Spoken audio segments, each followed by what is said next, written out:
Welcome. I would like to welcome you to episode 351 of the Unpopular Podcast. This is the man, the myth, the legend, Jaylen Hunter. And here at the Unpopular Podcast, I'm not really asked you to agree with me. I'm asked you to hear me out. It feels good to be back, man. It feels good to be back. I went on like a 2 week or a week and a half or something like that break. It was my birthday, so I went out of town. I appreciate all the birthday love for people that did know it was my birthday. I appreciate the people that's been really going crazy on the watching and liking my content, especially the whole Hall of Fame reel on Instagram. It's been kind of crazy. But I appreciate you guys, and it does feel good to be back, and I'm happy to be back. The theme of this episode and what I'm going, the root of this entire episode is value, and how you can quantify value, how you can see value, and what value really means in certain situations. Like I said, I've been gone for about a week to 2 weeks, and I haven't really been able to talk about this running back versus the owners or the pay discrepancy between the running backs and other positions. I haven't really been able to talk about that until today. And of course, this was all pretty much spearheaded by Saquon Barkley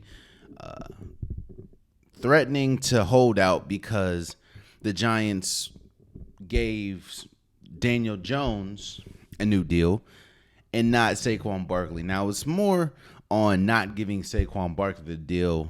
It's not really about Daniel Jones until it is. And let me explain. Like I said, the root of this episode is going to be value. And when you see that two very important pieces of your team are up for new contracts, i.e. Daniel Jones and Saquon Barkley, you have to ask yourself, who brings the most value to the team? Who brings the most value to a situation? And the Giants decided that Daniel Jones was more important as far as securing a deal than Saquon Barkley. So, of course, they gave a deal to Daniel Jones, which, in my opinion, was a drastic overpay, but we'll talk about that in a second. And they tried to franchise tag Saquon Barkley, which then Saquon Barkley wasn't trying to sign the franchise tag. It was a holdout situation. There was a big call about running backs. I know Josh Jacobs was on it, Christian McCaffrey, Jonathan Taylor, Najee Harris, Derrick Henry, just to name a few, were on the call.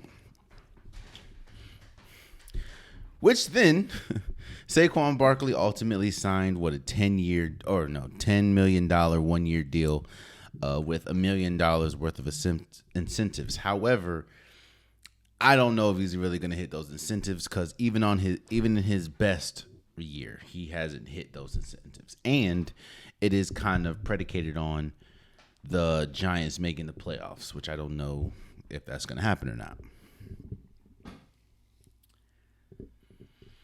So the fight has been, the running backs fight, right, has been for respect and kind of equality as far as pay when we talk about other positions.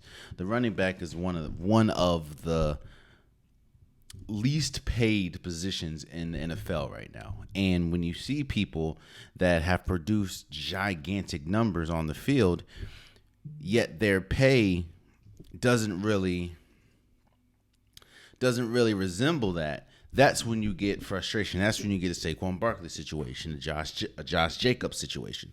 That's when you get the running backs starting to demand for more respect as far as in terms of payment.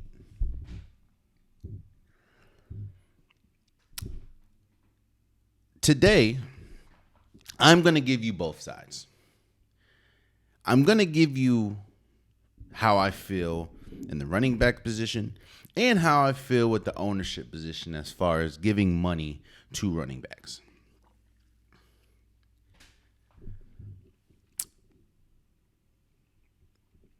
As a running back, as a football player, I understand the need and want to get paid for your services. That it's not just football, it's anywhere.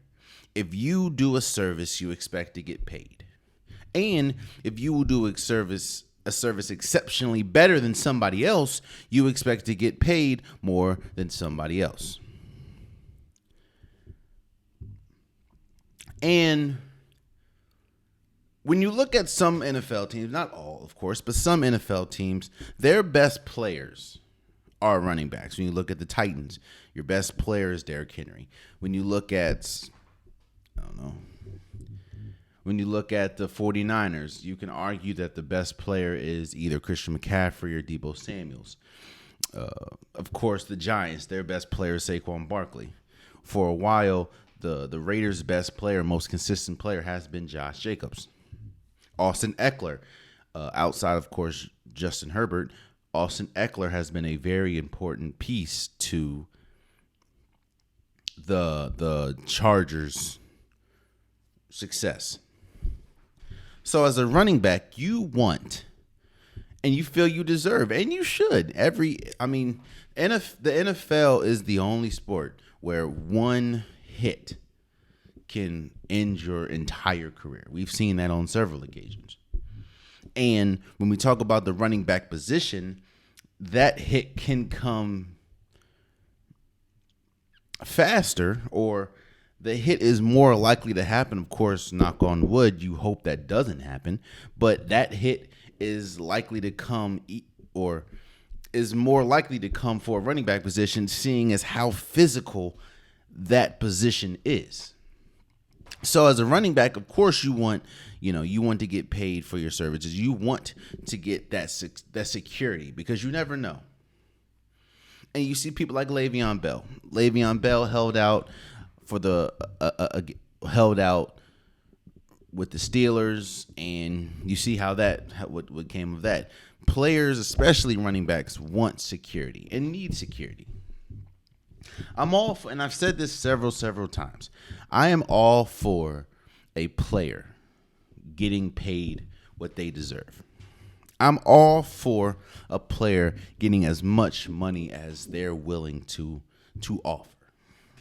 I'm all for a player getting their money, because the owners do not play. The owners don't put their body on the line. They just reap the benefits from the players. So I'm all for players getting paid, and I do believe that the running backs should be paid more and should be valued more than they are. Again, when your best play, I understand that it's a quote-unquote quarterback league. I get that. But when your best player is not a quarterback, I said this, I think when I was talking about Saquon Barkley and Daniel Jones. When your best player is not a quarterback, you should, in my opinion, take care of your best player before the needs of the other positions, because you want to lock down your best player. You want that sure thing. Every team needs that sure thing. And sometimes the quarterback, i.e. the Tennessee Titans, is not the sure thing. So if you're someone like Derrick Henry, who, by the way, Stephen A. Smith has been saying this for the minute, which is crazy to me. Derrick Henry has been the best running back for a while now. And I think he's only made like $45 million, which, of course, someone like me, that's astronomical. But someone like, a football player, that's nothing. $45 million is nothing. And for a career, there's players making $50 million a year. More basketball, of course, but there are players making upwards of $25, $30, $35, $40 million a year. And Derrick Henry, who has been, if you ask a lot of people from my last episode, a clear-cut Hall of Famer, making in today's football has made like $45 million for his career, which is crazy. I understand that this is a pass, like the emphasis of passing is stronger than ever. When you see the quarterback play, when you see just how the rules have leaned so heavily on the offensive side of the ball, I understand the lack of, I guess, acknowledgement or the lack of want to when we talk about paying running backs. But as we've seen the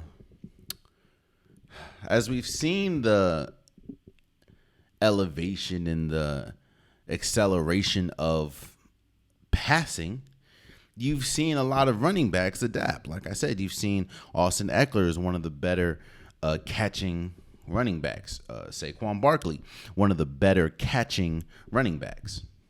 Derrick Henry has turned himself into one of the better catching running backs. Najee Harris, one of the better catching running backs, because it just adds another dimension to their game, and it adds another dimension to a team.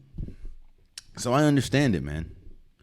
I understand the want and the need to want to be paid fairly for your compensation. And Nick Chubb said it best, man. The running back position is the only position in the NFL that your production hurts you. Your production, how good you are, essentially hurts your ability to get paid. Because the more runs you get, the more hits you take, the more yards that you get, it's a wear and tear, man. The running back position is not a position of longevity because of just the physical toll it takes. And when you have people that's running nearly 2,000 yards a season, but is taking hundreds of hits, it piles up. So I get it. I understand. And I side with the running backs as far as they should be getting paid more. They should be getting that. I hate the franchise tag. I've said this several times, bro. I hate the franchise tag. The franchise tag, while yes, a player still gets paid. And at the end of the day, that's what you do something for. You do it, of course, because you love it, but to get paid for it. However, the franchise tag does nothing. In fact, the franchise tag was pretty much made to help teams in the long term, because they don't have to pay a player for the long term. And it's very unfortunate that when you see the franchise tag, 9 times out of 10, it's for a running back, which enables the team not have to attach themselves to somebody long term or a running back long term, because we know how damaging and how physical that position can be. So I hate the franchise tag, man. The franchise tag does absolutely nothing except for, or actually, let me say, the franchise tag does absolutely nothing to help the player, especially when we talk about long term. All it does is pay. Yes, don't get me wrong. You get paid. You get paid for that year, but after that, it's a wrap. You get no long term stability. So I hate the franchise tag. I hate it. To me, the franchise tag does absolutely nothing but show the player that the organization does not trust them long term, and doesn't want to pay them long term. In fact, I wonder. I don't have the research obviously here, but I wonder the percentage of players that, when they get franchise tagged by a team, return after that franchise tag is over. Like, I want to know the percentage of players that get a new contract by that team after they get franchise tagged. Nobody wants to get franchise tagged. It is trash. It shows you that a team does not trust you, and honestly, doesn't really have you in their long-term plans. A franchise tag is, it's just a clear sign that they don't trust your services long term. Yes, they want you, but they don't want to. They don't want to attach their name to you long term because they don't know. Which is very unfortunate that most of the franchise tags happen two running backs. I believe the running backs should get paid more. I think they deserve to get paid more. I think they deserve to get paid, especially if you're the best player. I mean, if you look at the Giants, Saquon Barkley is their offense. When you look at you look at the Browns, Nick Chubb is their offense mainly. Yes, we'll see what happens with Deshaun Watson, but Nick Chubb is their offense. When you look at the Texans, not the Texans, the Titans, Derrick Henry is their offense. And it's crazy how I think the top two highest paid running backs right now, I think is Christian McCaffrey and Breece Hall, who just finished his rookie year. And whose rookie year got cut short because I think he had an ACL injury or ACL tear. So I get it. I get the frustration for running backs. And I get the fact of wanting and not feeling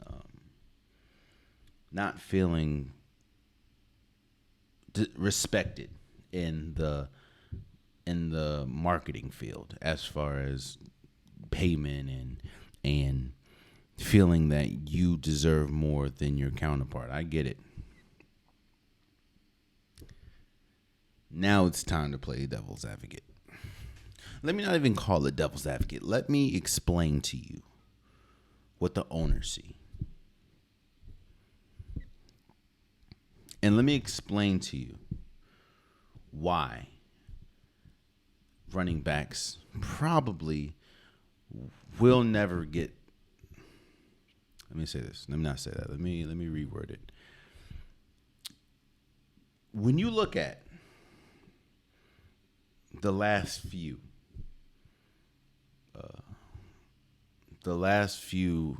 Super Bowl champions, right? The only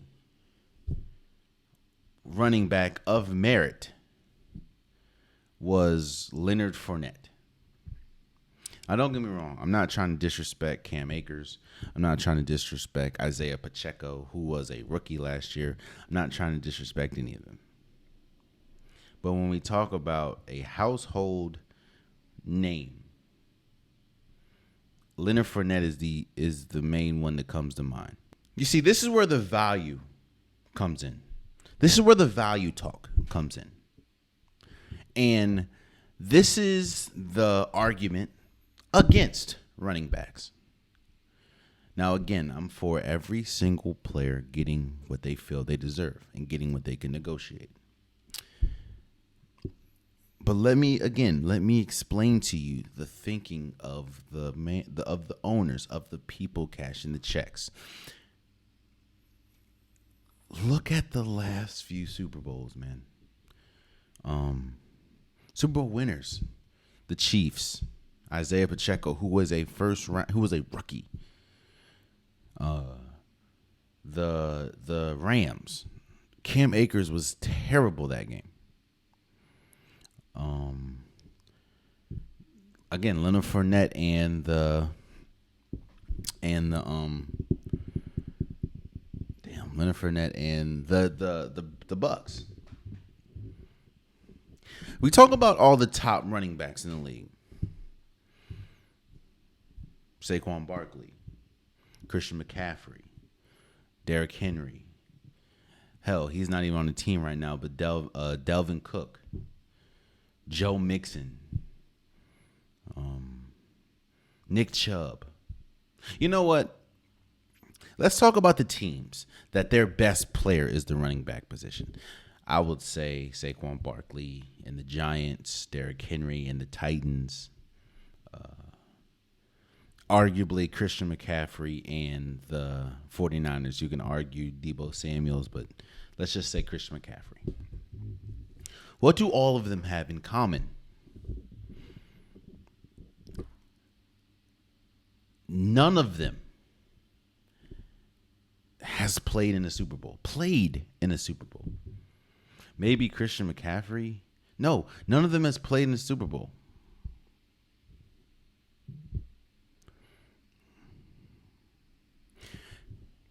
We talk about value. And as an owner, you're looking at it and you're saying, what are the valued positions in football right now? The quarterback position. Patrick Mahomes, Josh Allen, Joe Burrow, Lamar Jackson, Justin Herbert just got paid. Wide receivers. CeeDee Lamb. Or let's just talk about Super Bowl attending wide receivers. Jamar Chase, A.J. Brown.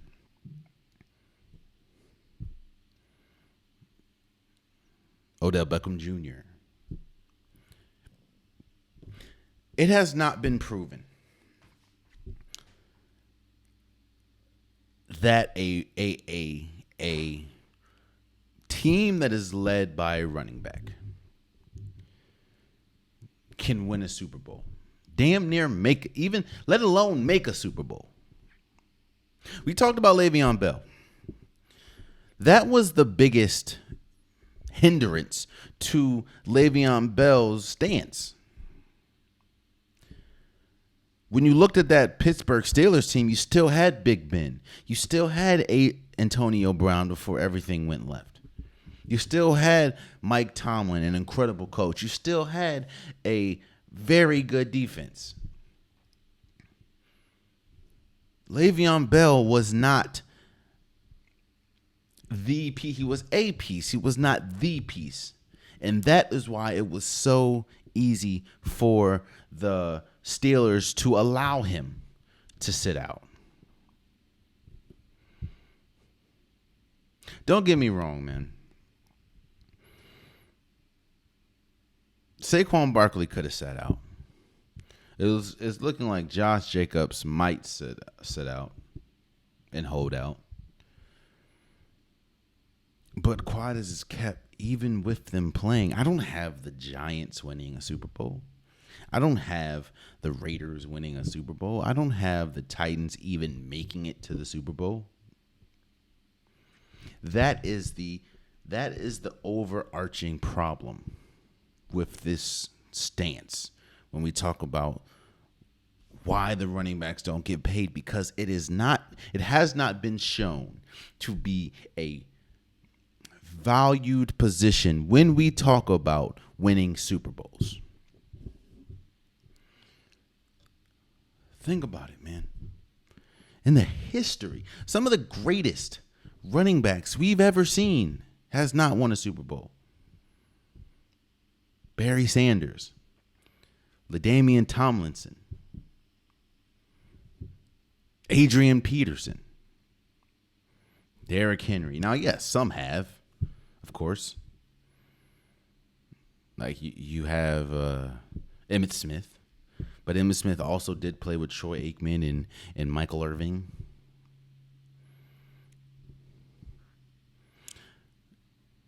Look here, man. I get both sides. But until, and Ryan Clark did say this as well, so I'm not the first person to say this. But this is an original thought. Until a team that is led by a running back wins a Super Bowl, or hell, makes it to a Super Bowl, then then you're going to continue to have the same fight that you're having. Why do you think it's not even just running backs, right? Why do you think there's been a fight for so long for mobile quarterbacks? If Jalen Hurts would have won the Super Bowl this year, that would have changed the narrative on mobile quarterbacks forever. If Cam Newton would have won the Super Bowl back in 2015, it would have changed the way that we speak on mobile quarterbacks.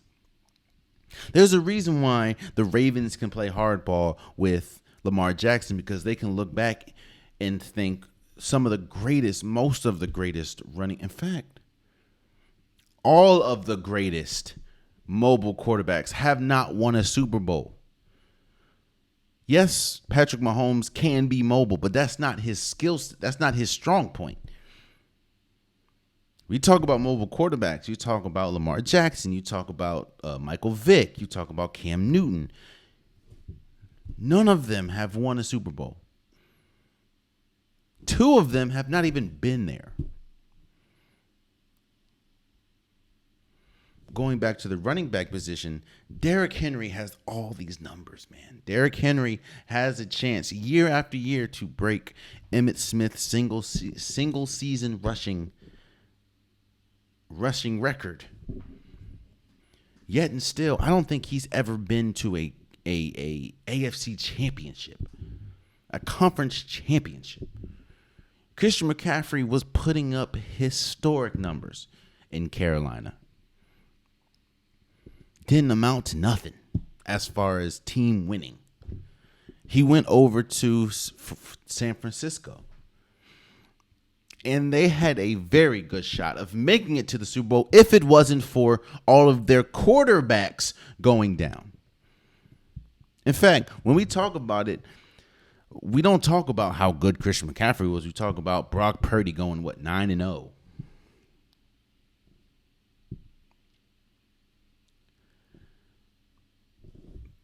The fight is not running backs versus owners. The fight is running backs showing their value and showing how valuable they really are. And when we talk about a league where it's more white and black than ever when we talk about getting contracts, does an owner feel like you can be the key piece to a team? Or let me say this: does an owner, if you're asking for top ranked money, an owner wants to know, can you be the missing piece? Or not missing, can you be the piece to a championship team? Can you be the lead? Can you lead us to a championship team? Until we see that, running backs will continue to have this fight. Now, don't get me wrong. There are some incredible running backs. Najee Harris, Tony Pollard. There are some great running backs. There are some great running backs that's not even on a team right now. Ezekiel Elliott. Like I said, Delvin Cook.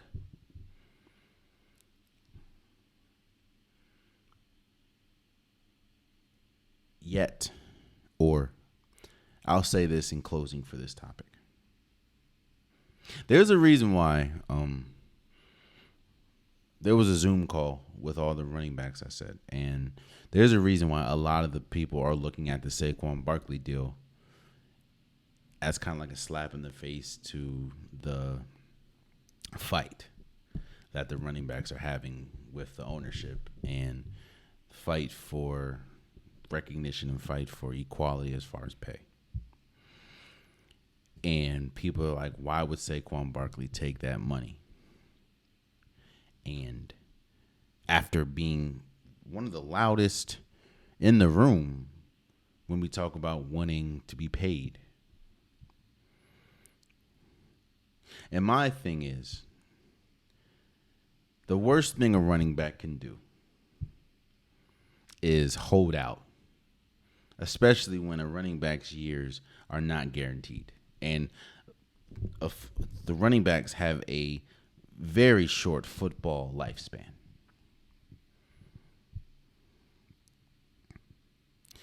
The worst thing you can do is hold out, in my opinion. Because even if the team doesn't do well, they're not going to be like, oh, we need Saquon. Like the whole Emmitt Smith situation was different. I know Emmitt Smith held out and the Cowboys were like, yo, we really need him. This is a different age, bro. You're more likely to end up like a Le'Veon Bell than an Emmitt Smith. Yeah, and I remind you who Emmitt Smith was playing with at the quarterback position and running or wide receiver position.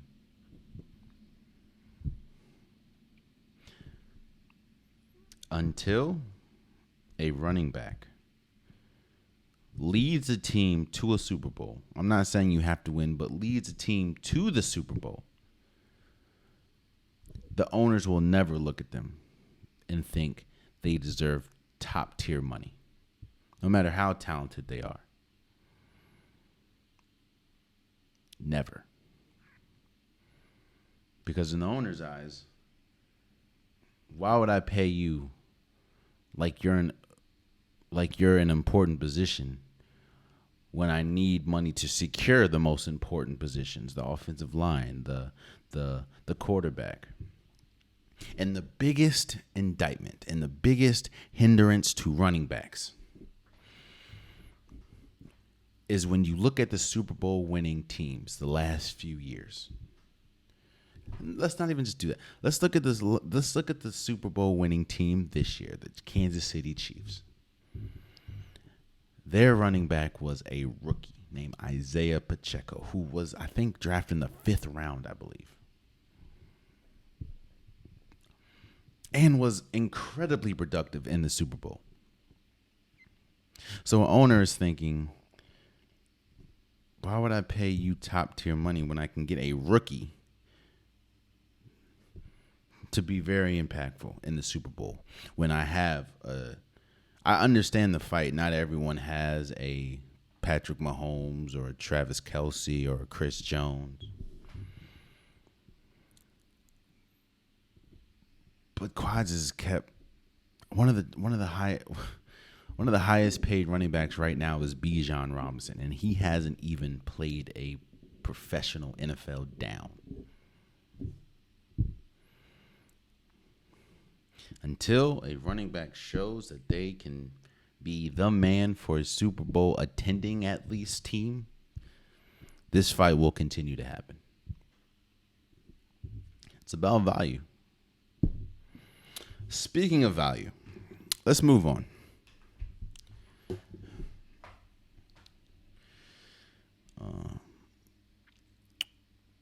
So Jaylen Brown got paid. Jaylen Brown got paid. Jaylen Brown signed a $304 million Supermax, which is currently the richest deal in NBA history. When I read that headline, all I read is value. There's no one outside of Jaylen Brown's camp that believes that Jaylen Brown is worth $304 million. Not even people on the Celtics organization. The only people that believe Jaylen Brown is worth $304 million is Jaylen Brown and his company. But it's about value. And you're only worth what you can negotiate. Jaylen Brown getting the Supermax because he was on an all-NBA team. Which, it's all a trickle-down effect. If John Morant wasn't out acting crazy, do you think Jaylen Brown would have made all? I don't know. And I'm not saying I'm just saying I don't know.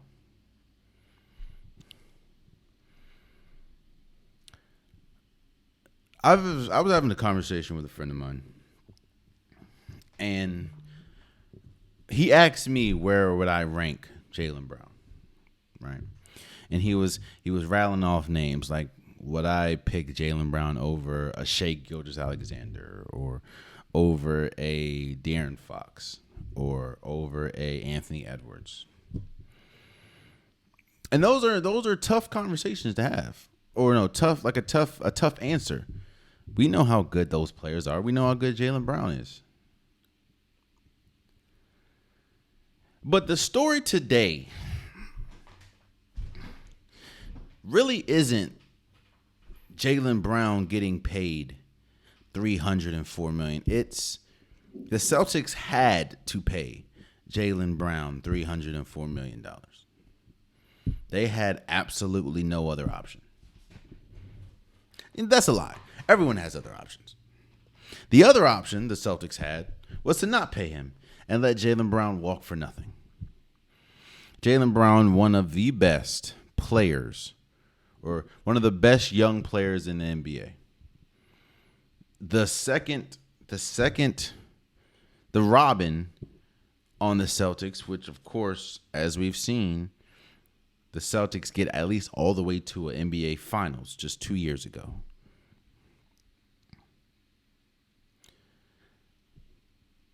The Celtics, there was really nothing else. I mean, outside of letting him walk for nothing, which is the last thing you want to do, especially for a player as good as Jaylen Brown, the Celtics were pretty much backed themselves into a corner. I will say this, though.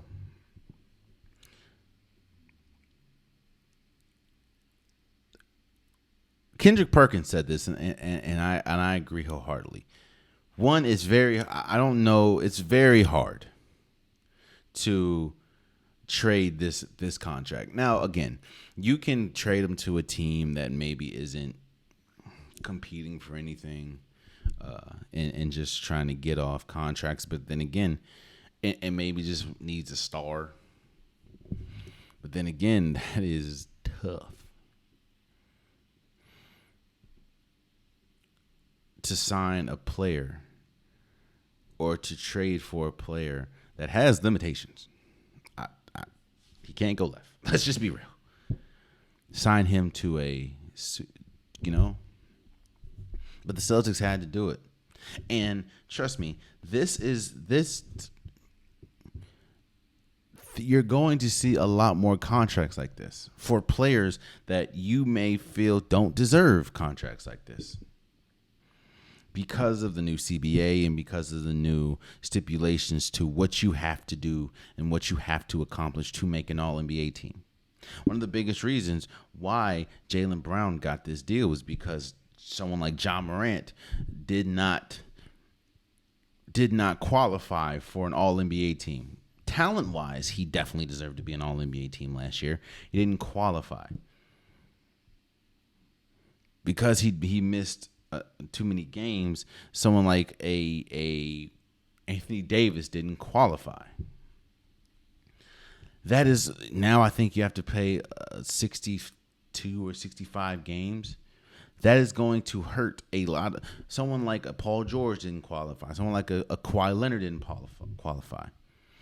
That's going to change the way we look at all NBA teams. Now someone that maybe you would never think be an All-NBA team qualified because somebody else didn't. So now, once you make an All-NBA team, you're eligible for a Supermax.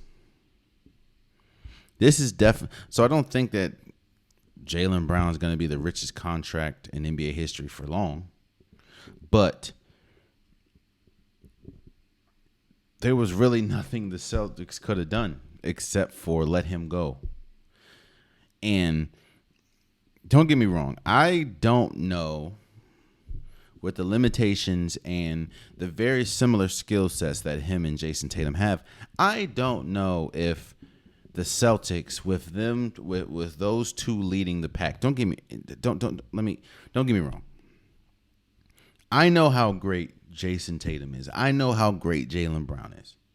I know that Jaylen Brown could be in a similar situation that Jordan Poole was in, as far as I think Jordan Poole is going to flourish with the Wizards.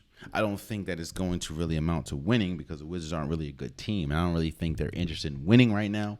But the Wizards are going to Jordan Poole being his team and the Wizards, him having the ultimate green light, I think is going to benefit Jordan Poole greatly. I think that the same can be said for Jaylen Brown.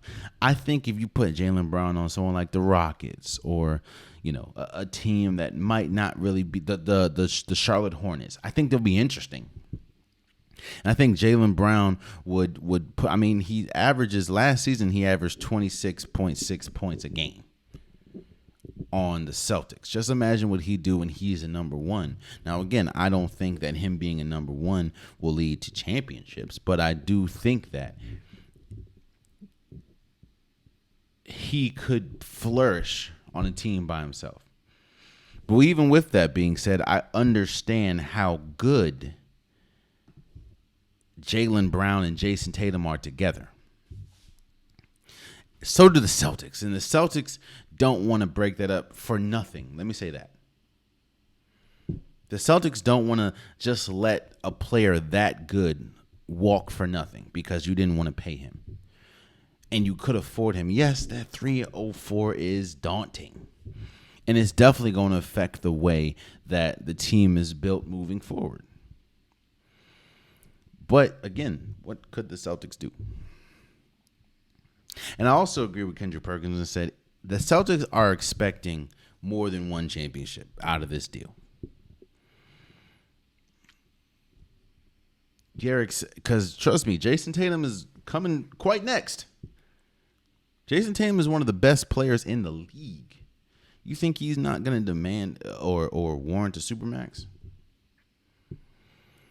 The Celtics, I think that this will be a drastic failure if we look up 2, 3, 4, maybe even 5 years from now, and the Celtics don't have a championship. And honestly, I think this might be a failure if the Celtics don't have more than one. I understand you never know how the league is going to go. You never know what's going to – I mean, hell, nobody thought when the offseason started that Bradley Beal would see himself in a Phoenix Suns jersey. Or Chris Paul would see himself in a Golden State Warriors jersey. Nobody thought that was going to happen. But I do know this. You don't pay somebody $304 million and don't expect to make a playoff or don't expect to make the NBA Finals. Especially with the moves you made. You give up, what's his name? Grant Williams. You give up Marcus Smart for Kristaps Porzingis pretty much. You don't make those moves expecting to not be at minimum the NBA Finals. And that's minimum. So congratulations to Jaylen Brown, man. I'm not hating on him.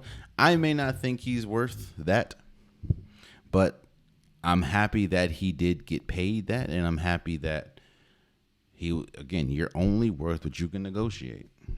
And he was able to negotiate $304 million. Shouts out to him, man. Let's move forward. Football is hard, man. Football is hard, bro. And that's one of the biggest reasons why I only played 1 year. I know you're looking at me and probably look at my size or whatever and think that I should be on the football field. Okay. No. I don't like getting hit. I don't like it. You have to be a certain type of crazy, and I mean that very respectfully. You have to be a certain type of crazy to want to play football, to want to get hit, to want to deliver hits. I don't, that ain't me. That's not me in the slightest. And football is hard because practice is hard. I mean, this all stems from, of course, with a new, training camp or, training camp is open now. And now you're seeing players like Joe Burrow go down with a calf strain. Jalen Ramsey, he has to have surgery. Luckily, I think they said his ACL is intact, but he has to have surgery. So he's going to miss majority of the season. I think they're saying he could be back or trying to be back by December. This is practice. Garrett Wilson got hurt.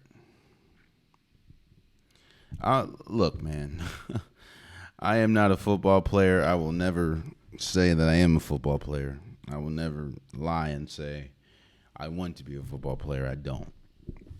So and kudos to them. I think that, of course, injuries can't affect everything. And I mean, obviously the Bengals are drastically different with Joe Burrow and without Joe Burrow. We saw that. We saw that when Joe Burrow went out his rookie year and they were able to get someone as good as Jamar Chase. You know, especially Joe Burrow is one of the best players in football. And they're saying that, just a calf strain, he should be okay. Luckily, good. But Jalen Ramsey, the Dolphins are drastically different with and without Jalen Ramsey. He's still one of the best defensive players in football. Now, yes, you have Tua, you have Tyreek Hill, you have Jalen Waddle. You have that vaunted offense. But pairing Jalen Ramsey next to Xavier Howard is... And now we have to wait to see that until December.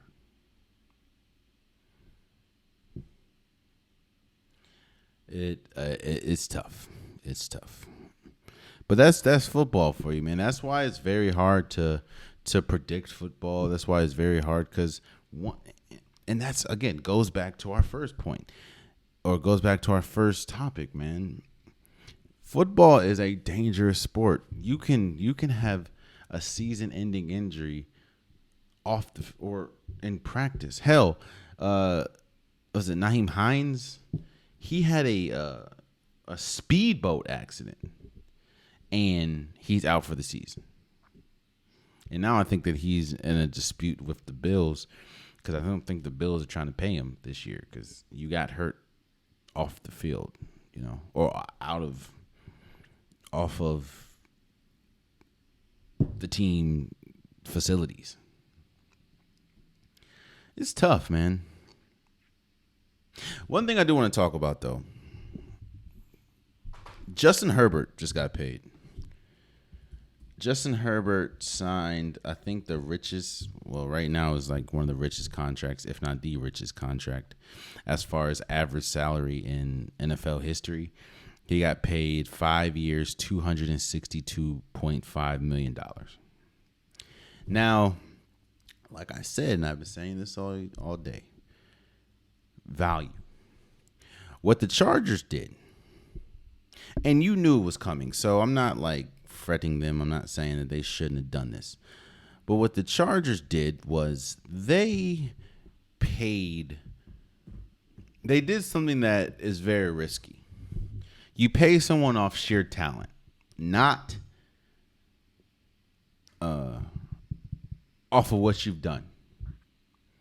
Meaning, Justin Herbert hasn't really done anything in the league. We know how talented he can be. We know that as a sheer talent, Justin Herbert is one of the most talented players in football. We know that Justin Herbert has the talent to be a top 2 or top 3 quarterback in the league. Arm strength and accuracy. We know Justin Herbert. But with Justin Herbert, we also know that he had, a 21-point lead in a playoff game against Trevor Lawrence and the Jaguars, and ultimately lost. In fact, now that I'm really sitting here thinking about it, I don't believe Justin Herbert has won a playoff game yet. So what the Chargers did is they paid. You understand that it's coming. Pause. You understand that players like a Justin Herbert, players like a Joe Burrow, you're gonna have to pay them. And while yes, again, you're only as worth what you can negotiate. And he was able to negotiate 5 year, $262.5 million. But again, you're also paying somebody for their talent and the potential. Like, think about it. Do you think that the Chiefs would be so eager to pay Patrick Mahomes if he never won a Super Bowl, but he was just that talented? Again, I know the saying is it's a quarterback-driven league. But I'm also, and I'm not saying Justin Herbert has to win a Super Bowl. I know how tough it is to win a Super Bowl. Same thing with Lamar Jackson. I know how tough it is to win a Super Bowl. But at least win a playoff game before you pay someone the amount of money that you're paying Justin Herbert. And I love Justin Herbert, man. He's an Oregon product. People know I'm a fan of Oregon, probably because of the jerseys. But he's one of the best quarterbacks in Oregon history. And this is a team that had Marcus Mariota going crazy and won a Heisman. I'm not saying he's better than Marcus Mariota. I'm just saying. I don't know, man. I just need to. I have no problem paying Justin Herbert. No problem at all. But I just win a playoff game. I don't think Lamar Jackson would really have a case or would have had a case if he at least didn't win a playoff game. And Justin Herbert hasn't done that. Yes, one of the most talented quarterbacks, one of the most talented players in football, has yet to win a playoff game. That's all I'm saying. But hey, I'm not hating. Shouts out to Justin Herbert for signing pretty much the richest contract in NFL history. So, well deserved, I guess. I'll stay on this quickly. Let's go over to college for a little bit. Michigan's John Harbaugh is pretty much going to be suspended 4 games for violating NCAA rules. I think when it comes to practices or recruiting or something like that, he broke a rule. I think he was in contact with somebody or he was practicing when he wasn't supposed to be practicing or something like that. Let me tell you something. If you think that this is going to prevent anybody from breaking an NCAA rule that would ultimately help them win, then you're sadly mistaken. I mean, wasn't Michigan just in the Final Four? No, they lost. Yeah, no, they were. Something like that. 4 games ain't nothing, especially when you have when the beginning of your schedule is pretty light. That's what I'm saying, man. I don't think that whatever John Harbaugh did warrant a serious punishment. But nobody is going to take the NCAA and their punishment seriously if it ultimately helps you win in the now. I will take a 4-game suspension if it means that I can ensure that my team at least has a chance to make the college football playoffs. Like, what are we talking about, bro? All I got to do is sit out 4 games against Chattanooga, like against UTEP. Okay.